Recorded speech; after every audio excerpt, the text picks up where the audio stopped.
As you must have seen, friends, there's a global chip shortage, semiconductor shortage, and that has proved to be a drag for many of the automobile companies, for the appliance makers, etc. Now, the global chip shortage could last until sometime in 2022.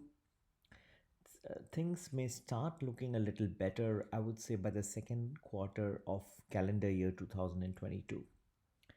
An ongoing supply crunch has hurt production across a number of industries, ranging from cars to consumer appliances, even personal computers and smartphones as well. So, although the drag is still continuing, yet some relief is in order, and there are reasons for that. Okay. Uh, there is what we can call that capacity expansion in many areas which is taking place. 2020 will always be a little tricky year in the sense that yes, there will be some shortage to begin with, but as we enter into the second quarter, I believe these shortages may start to disappear. There is capacity which is coming online, not just from the foundry companies, but also from the integrated device manufacturing companies. All the US and European IDMs are also expanding their capacity. A lot of it is slated to come from the middle of next year onwards. Foundries are, as you know, companies that are contracted by semiconductor firms to build chips. IDMs, on the other hand, are companies that design, manufacture, and sell those chips. Now, investors can therefore pursue longer term trends in the semiconductor space that are more structural than cyclical. Now, structural trends tend to be longer term permanent changes, whereas the cyclical trends are influenced by the business cycle and they typically return to the initial starting point after a few years.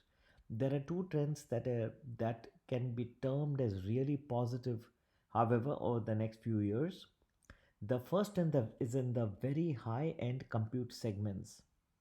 There is an ongoing disruption that is taking place in high end computing globally, which is now being fragmented as more companies enter the space. For example, tech giants like Apple, Amazon, Meta, that is formerly Facebook, Tesla, and Baidu, are all shunning established chip makers and bringing certain aspects of chip manufacturing into their own establishments. There's a lot of fragmentation of that space happening, and that is definitely leading to faster growth. So that is a space I think we are expecting it may uh, a double digit 15 to 20 percentage may grow the next few years.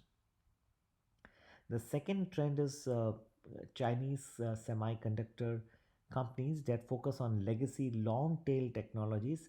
Now, these companies manufacture a variety of less advanced chips in areas like power management, microcontrollers, sensors, and other consumer related segments.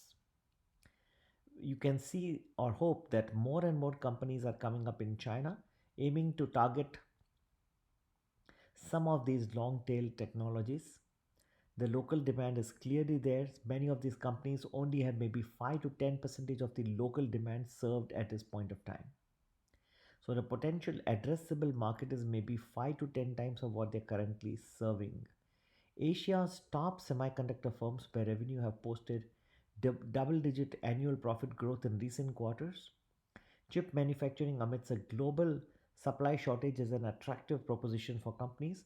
For example, you have the Taiwan semiconductor manufacturing companies reportedly raising prices by 10 percentage for advanced chips, while less advanced chips which are used commonly by automakers would cost 20% more. TSMC is the world's largest contract manufacturer for semiconductor chips, but their fortunes in the stock market have been mixed. We'll revisit that someday.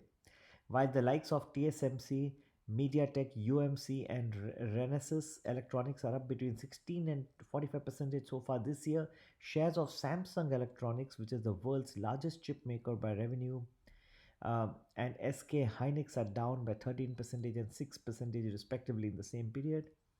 The memory chips make up a sizable component of Asia's semiconductor industry, and that memory prices have been coming down since early October.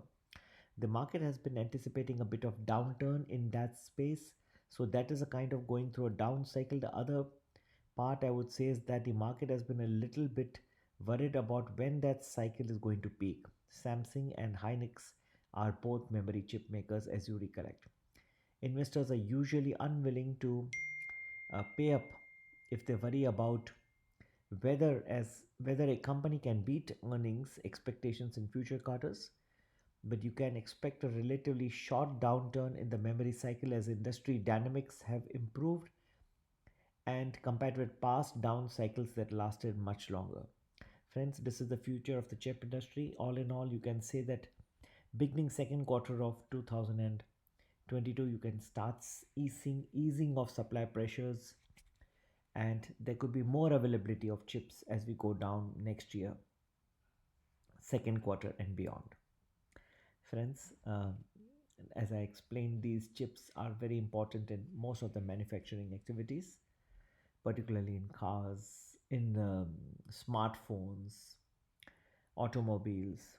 Okay, and the fact that the availability has been so poor has gone and impacted the production of these many. So, for example, let us take smartphones. You go to the United States and go across Apple shops, you find that iPhone 13 is not readily available in stock. 5 to 6 weeks is delivery time. So, friends, what is the impact of such a long lead period? What happens is that consumers want that product, but they do not get the product. So, 5 to 6 weeks is what they're waiting, and the companies are giving this 5 to 6 weeks waiting period because they're waiting for the product to get ready. It's interesting situation. However, you find that the consumers don't get a product, the companies finding it difficult to sell, so nothing is really working out. Okay, so this stands to the disbenefit. Only thing that the semiconductor companies stand to gain in this process. Okay, so I think you should bear all this mind. Investments in the chip sector, microprocessor chips, semiconductors is something a worthwhile proposition. However, unless you understand how the cycle is going to turn, you will make a mistake and entering and exiting these semiconductor stocks at the wrong time. And that's what we are trying to cover and unravel and give it to you. That this shortage may last some more time, but it's not permanent in nature. Approximately when this will turn, what can cause it to turn, I've addressed in some portion in this video. If you need more detailed information, then please join Premium or Premium Plus.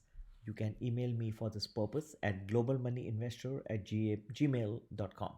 It is globalmoneyinvestor@gmail.com. Happy investing and have a great and productive week. Take care. Bye bye.